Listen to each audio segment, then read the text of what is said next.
Alright, if you both... I'll go over there and I'll count. Sam's the intro man. Don't say that, I've got pressure. Can you see me or am I too dark? No, we can see you. Oh, you look nice. Yeah, got the ambience. Right, Sam, you introduce it. You say we're meeting Gemma, who's a local witch, and then we'll just conversate. That's right. Is that a good, like, do you want to... No, that's fine. Cool. Yeah. Can you clap before just for the record's sake? Yeah. Cool. Sam, do you want to stand in like one step forward? Yeah.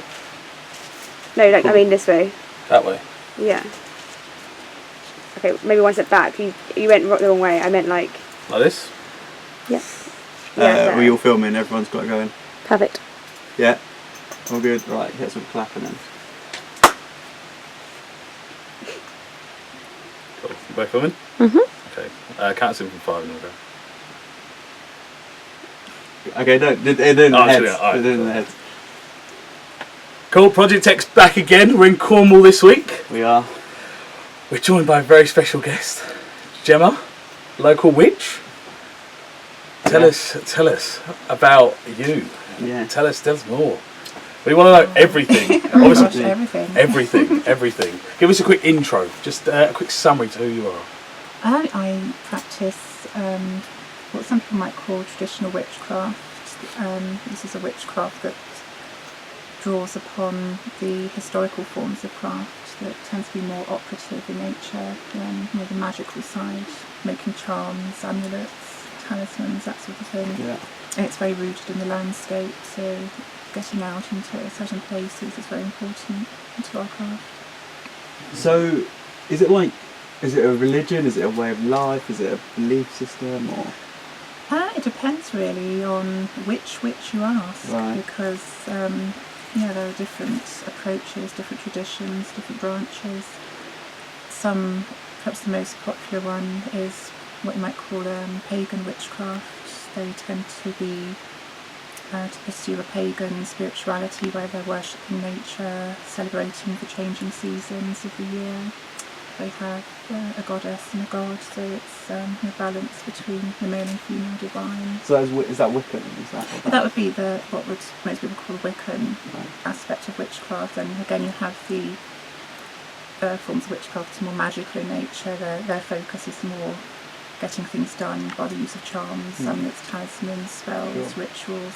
And then we also have the more mystic side of witchcraft. There are groups that try to reconnect ourselves with our inner divine nature and the physical world and the other worlds. Their rituals are all about that. And you also get forms of witchcraft that are a mixture of all of these approaches as well. So you mentioned the other worlds. Like, give us a bit more detail on that. Like, what is the other world? What are we talking about? Like, well, the other world, it's believed to run parallel to this world. So you have the physical manifest world where we live and have our general day-to-day lives, but woven in between and within this is the other world, the spirit world. So it's generally the world of the unseen spirits. Also virtues and energies of the land are the sort of spiritual aspect of the physical land. Sure.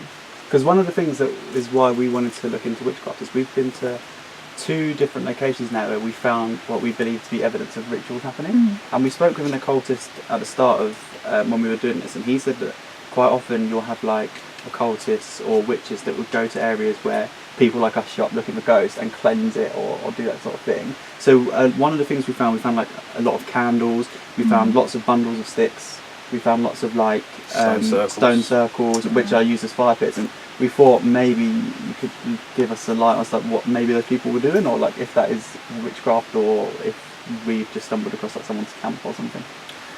You never know. I mean, it could be. Certainly rituals involving witchcraft to sometimes have a fire, so a central fire pit. Generally though, a lot of witch groups and individuals tend to try and leave a place with no sign that they had been there. Right.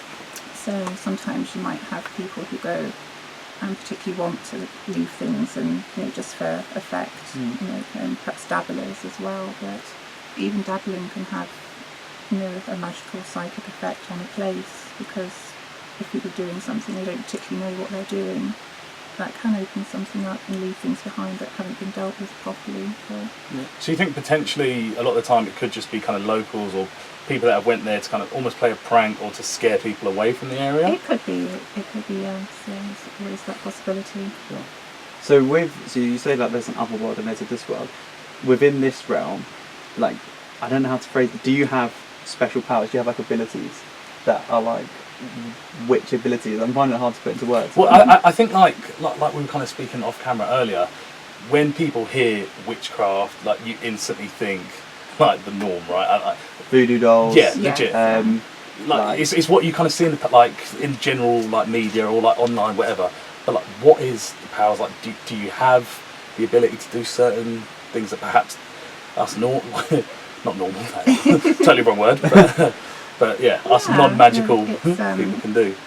Yeah, witches who perhaps go down the more magical routes, they would draw upon natural energies or virtues from the land, and take these into themselves, into their practice, and focus those into magical acts. So it's very much nature-based. It is, yeah, and it's perhaps a natural form of prayer. Prayer is to ask for something to be done, whereas a witch might try and use the virtues of the landscape around them, or certain tools, herbs, and what have you, and rituals, and the focus of their mind and their will to achieve something. The mind is a very powerful thing. Yeah. So how often would you do a ritual, or is it based around certain occurrences? I tend to be tied to the moons. Okay. I work both solitary and with a group, and the group meetings tend to be full moons, dark moons. Solitary work can be again tied to the moons, or certain days of the week and certain hours have certain virtues associated with the planets. The planets are seen to rule each hour of the day and days of the week. Our names of the days of the week come from planets, Sunday, Monday's moon day, what have you. So is that a coven? Is that what? Because that's what is that what group of witches is described as, a coven? Yes, a coven, a company, clan, lodge, a few names. Yeah. And are there a lot of them specifically in Cornwall? I'd say there's probably quite a few solitary practitioners and a handful of groups. Not very many groups. Why Cornwall? Is it because traditionally it's where it was practiced, or is it? Yeah, Cornwall does have a long history of witchcraft and folk magic, and also it's a landscape full of ancient sites and folklore, so I think people that grow up in this landscape tend to have a more spiritual outlook that's linked to the landscapes they live in, so perhaps that nurtures more of an interest in these sort of things. So I think one of the things we kind of noticed earlier, I know we've spoken about religious connections quite a bit. When we went to the museum earlier, there was a lot of kind of like satanic connections. Baphomet, is that right? Yeah, Baphomet was one of the kind of things that came up, and if I'm not mistaken, is that the devil, or is that it's like a form? Yeah, the Baphomet is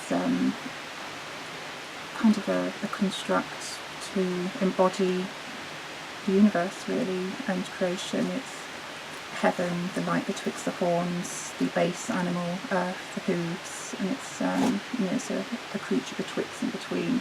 But it is, it has been linked to the devil, obviously, because of the horns. For sure. What have you. The Bible, interestingly, makes no mention of the devil having horns. It's something that kind of seems to have been grafted onto the old nature gods. Some of those were horned gods. Right. And to suppress that, the church grafted their idea of Satan onto these horned beings. So in terms of that connection between kind of like Satanism and witchcraft, is there a solid connection? Is it kind of like, I don't know, good versus evil? I don't know. Is it? Are there good witches and bad witches? Yeah. Is that what you're trying to Yeah. I've known some bad witches, but no, in general. Bad people, or is it like, we know some bad people. Bad people, bad witches, Right. yes. But generally Satanism it's a separate path. It's about inverting Christianity, whereas witchcraft it can have Christian elements, pagan elements, but it's not so much about battling against Christianity as Satanism is. Okay, that's quite interesting.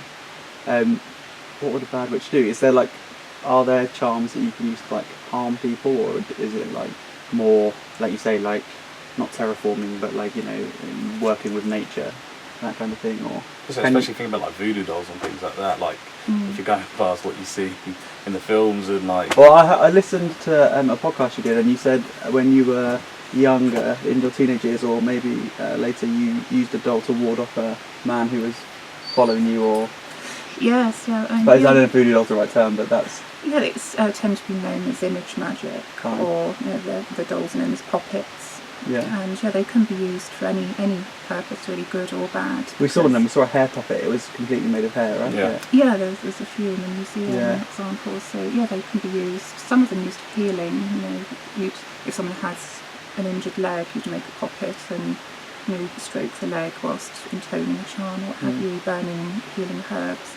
And again, they can be used to harm somebody. So magic it's a neutral force. It's how you use it. Really. So we'll keep them on the good side and we'll be okay. Yeah. Sure. Fair. So again, what else would we like to talk about? One of the things we knew Cornwall was going to be somewhere we wanted to go to, because when I was younger, I said we came out of our caravan and we saw those in the trees, those ribbons that you can see floating in the back there, Yes. and those they have a name, and I don't know what it is. They're called cluties, yes. Yeah. They tend to pop up in Cornwall. Scotland as well has quite a strong clutie tradition. And why would someone put those in the tree? Well, today people seem to put ribbons and all manner of things in trees. I think in general to make a wish, or simply because they've seen ribbons and they want to do the same thing. Sure. But it comes from a tradition of healing magic, where somebody would tear a piece of clothing, sometimes something as small as a thread, from clothing next to a part of their body that was ailing, and that would be dipped in a holy well usually, and then tied, or something just draped over a branch, and as that rotted away, the illness or injury would fade away. Sure. So from that we looked up Cornwall witches, and we came across you, and we came across a few other people, but one of the top stories we found was from the BBC from 2012, which was about ritual abuse and witches. Do you know the story? Yeah, there's been I know things like that rattling around Sure. since the 1980s. Yeah, from the 70s it was. 70s, yeah. Oh, I don't really want to get into the specifics, but when all of that stuff was coming out, was that the witch community take the brunt of it? Was it something that? I think there was a lot of fear, yes. People fearing for their jobs, parents who happened to be pagans or witches, I think in the 70s and 80s really did fear their children being taken from them because of their spiritual beliefs and their practices. Yeah. And in terms of those people that committed those things, were they really in the name of witchcraft or any sort of sect, or was it because they were just not very nice individuals and using it? I think there are some people, if they're of a mind to, can use the cloak of the occult or witchcraft because it would give them some sort of sense of power over vulnerable people. If you have somebody who wants to abuse somebody, the easiest way to do that is to come across them as a powerful person and use that to gain control. And if you don't know much about it from the outside, it does strike that fear. Okay. Yes, yeah. So one of the things that we did notice in the museum is there's a lot of biological parts to the witchcraft. There's a lot of breasts, a lot of penises, a lot of vaginas. The fertility side, is that I guess links back into the paganism and the nature element more than anything else? Yes, paganism, it's often called a fertility religion. It's not just fertility of humans but of the land. Also these body parts, again they could be used in healing rituals. So you have images of breasts. If a woman's having difficulty breastfeeding, then the ritual would be performed around an image of a breast, and a witch might again stroke and mutter incantations and what have you. So yeah, it's image and magic, similar to the dolls and the puppets. Sure. So when we spoke to our occultist at the start of the season, I spoke to him about Aleister Crowley, and he was very, not enraged, but he didn't want to talk about it. He thought Aleister Crowley is a bit of a charlatan, and I know I'm going to get the name wrong again. Thelema, yes, which is sex magic, right? Is that right? Sex magic is part of Thelema, yes. So do you have any strong opinions on Aleister Crowley? Because we went to Clapham Wood, which is where we came across some of our ritual stuff. Also, we wanted to go to Chanctonbury Ring, which I think he was famed for operating in the latter parts of his life. And also his life is very interesting in general, but is that sort of the occult stuff more aligned with your philosophies and theologies? Or? Crowley certainly mixed with witches, but his path was very distinct. He wanted to create a new religion, a new approach for the New Age, where people did what they wanted to do. You know, it was do what you will was the whole, the law for him. And he was certainly a controversial figure. He certainly wasn't a very good man at times. You know, it's he was perhaps amoral in approach rather than immoral sometimes. But yeah, that was his own path. Sure. And so you say like it comes from traditional witchcraft, but like how is witchcraft now like evolving? Like chaos magic from the 1970s and stuff. Is that all sort of accepted as part of the community and like as part of like widening your practices and that sort of thing, or is it like no, there can't be new approaches? Or there's certainly branches of witchcraft that are very focused on their tradition, their stream, and won't have any other influences coming in, but there are certainly others that do cross-fertilise. I know chaos magicians who are also witches. Yeah, so there is a lot of intermingling and exchange of ideas these days. How big would you say the witch community is in sort of the UK? Or? Probably quite big. Yeah, bigger than we would expect. Yeah, I mean, you attend conferences sometimes, and there are many hundreds of people. Yeah, how are these organised? Is it as like simple as like sending it out on Facebook, or I don't know? Yeah, it used to be in pagan magazines, what have you, and then since the internet comes along, there's pages advertising. So I didn't know if it moves more like secretively, or if it's like... It's certainly come out of the shadows, yeah, a lot of it. And obviously in a lot of groups and individuals, their workings are very much kept private, but a lot of the witchcraft community is very much out there now. I think it's for the best. Like, it's definitely changing the kind of, not that there was a perception as such, but it's letting us into it more and kind of see it for what it is rather than kind of what you see. Left to wonder. That's it, sure. Yeah. Any other questions? We came across some wands earlier in one of the shops. Is wands used in witchcraft much, or? Yes, they're one of the tools, one of many tools really. Wands in some traditions are associated with the element of air and associated with thought and spirit. In other traditions are associated with fire, so it's energy, sexuality, it's a phallic symbol as well. And they tend to be used for conducting, not like a conductor would use in an orchestra, conducting spirit forces into or out of the circle during the magical working, or to their destination, who are sending magical virtues to the recipient of the spell. When you say spirit, do you mean is it our spirit, or is it like ghost and that kind of thing, like in terms of? Spirit really is an all-encompassing term, isn't it? It can be in a magical sense, it would be often spirit helpers. It's the idea of the familiar spirit that witches have, and really all people have. It's that spirit guide that could be used often in traditional sort of the village magic that would happen. They'd often have the familiar spirit that they would engage with in their workings, and spirit as in the virtue of the landscape as well that's drawn upon a lot. So in your experience, how long have you been like practicing your witchcraft? 20-something years. It's quite a long time. Yeah. Have you ever come across something that's shocked you, or you thought like, no, shocked is probably the right word, left you speechless, where you're like, oh wow, this is a cut above and beyond? Because one of the things we found when we were just playing with our voice recorder is we found a little bit of EVP, which honestly we were like, oh, we came to find ghosts, but this was like off the charts. Is there anything that you've come across like that?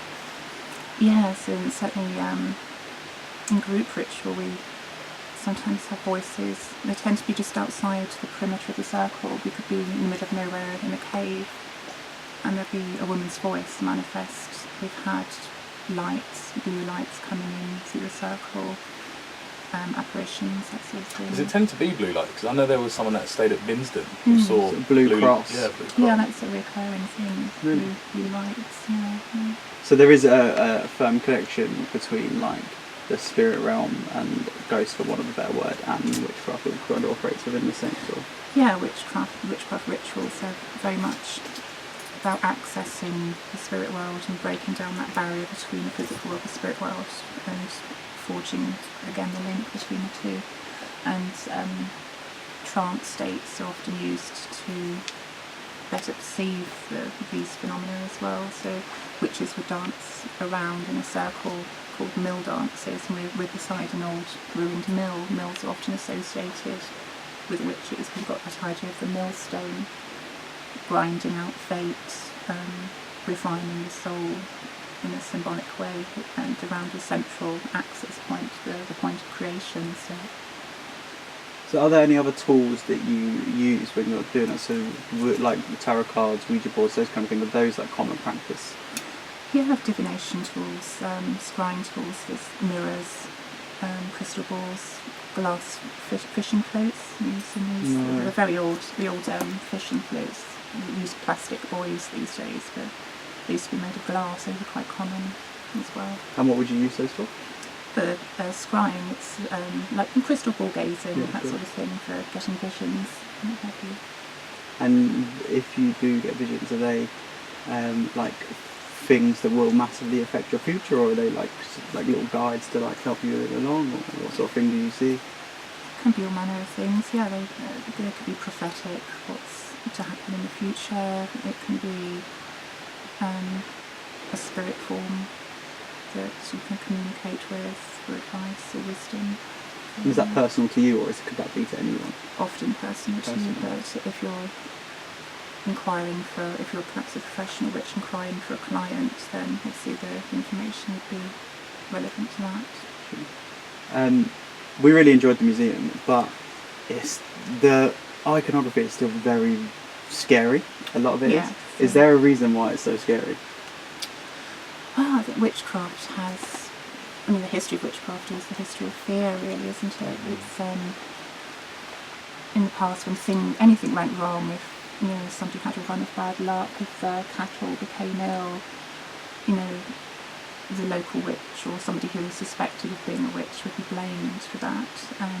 So it's always had this idea of fear surrounding it, and over the years this iconography has grown up of the evil hag with the green skin and pointy This is hat. it, yeah. That's it. And again, this is why I say I think things like this are great, just to not the myths and what the movies tell you. Well, I think that's also good why you say you are a witch rather than saying, like a practitioner of magic or a wise woman or those kind of things, because it like takes the turn back and makes it, you're not running away from the history or the... Yeah. Exactly. Yeah. I think that's all from me. I'm kind of... but Sam, do you have any other questions? I don't know if you've already asked it, but how, like, to end this off, like, how does one become a witch? Like, are you born a witch? Can you become a witch? Like, how do you kind of get into that? You can be born a witch in the sense that you have that natural inclination towards the otherworldly and wanting to engage with that. There's the idea of witchcraft initiation. That can be a solitary thing. There are traditional initiation rites. In Cornwall we have these things, Logan stones or rocking stones, where you would go to a stone at midnight and try and get on and off the stone 9 times without rocking the stone. Oh, right. That's an old initiation rite. Sounds impossible. Walking around a church 13 times in the dark backwoods, God. things like that. Also traditions of witchcraft and groups, covens, they have their own initiatory traditions and rituals that you go through. So Cool. essentially the central point of initiation is that initiating the beginning of your relationship with the otherworldly, Right. the working relationship. Can men be witches? Yes, Yeah. men have always been witches. So this is just an all-encompassing term. And is there ranks? Because again, we say like about the religions stuff, it's not maybe not organised. Well, maybe it is organised. Do you have like head witch, like chief executive witch? Within specific traditions, they have their own hierarchy, for want of a better word. You have in some instances, it's the high priest and high priestess, and they have a maid or a summoner. There's different roles within a group, but they're, instead of positions of authority. They tend to be positions of service. You're serving the rest of the coven and guiding the coven along, really. I have a quite fun one to end off on. Is are there any movies that have got witches right, like down to like what you're? Because I love witchcraft. I love Suspiria. I love like all that kind of stuff. But is there any that like nailed it well? Okay, that's fairly similar, close to what we do. There's snippets in the old Hammer horror films. They really do ham it up, but there are snippets of ritual and spell work that seem they're quite close to what would be practiced. But a lot of it's dramatised, obviously. Sure. Yeah. Well, that is actually an education for our viewers. Hammer horror films, go back, Christopher Lee and all that stuff. Watch it all. Otherwise, get off our channel. Snippets, though. There's snippets to find the truth in that fiction. Well, listen, I guess all that's left to say is thank you very much for your time. My It's honestly pleasure. been so insightful. And we are in Rocky Valley, which was hard for us to find, but it's a really great location. And it was a bit of a trek, but thank you for doing this. Thank you. Much appreciated. Yeah. My pleasure. Great. Cut. Perfect, yeah.